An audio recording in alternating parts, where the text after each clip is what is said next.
The African markets have evolved in a different way to the rest of the world. When we look at the consolidation that's taken place across Asia and some of the European markets, Africa really is bucking the trend.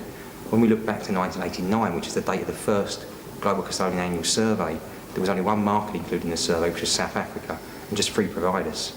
If you fast forward to 2012, there's something in the region of 17 markets included in the survey, and 50 commended banks and 6 top-rated banks. Admittedly, the categories have got wider, but you have much more breadth of coverage, much wider service providers, better service providers with new entrants coming into the markets all the time. So you compare that to somewhere like the Asian markets, where we could look back across the last 20 years and see a real withdrawal of providers from the custody business in terms of international providers at the very least. This really does buck the trend in Africa. And I think we've seen limited consolidation as well.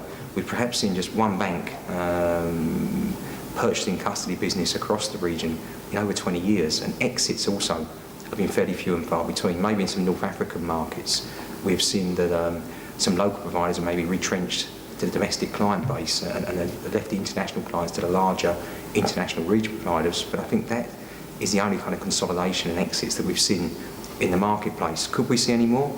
I would say that maybe one market I should say, is maybe overbanked in relation to international community, but other than that I would say that any consolidation is more likely to take place at a group level, i.e. a bank consolidating at a group level rather than a custodian space.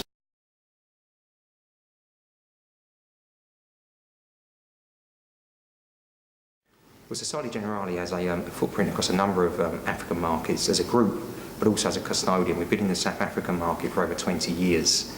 As we've heard today on the first day of the session, we've seen that the growth markets across the whole of sub-Saharan Africa with lots of drivers, pension reform, liberalisation of the markets, better regulation across the markets, CSDs, electronic trading, all of these functions and all these changes are driving the markets upwards in terms of volumes and the indexes. So really the whole of sub-Saharan Africa could be seen as growth areas, but obviously the markets we're hearing a lot about are Kenya, Nigeria, Ghana has been mentioned, and the SOCIETE footprint now incorporates Ghana as a market. We actually service the market for the first time this year, and that's really in response to the needs of our clients.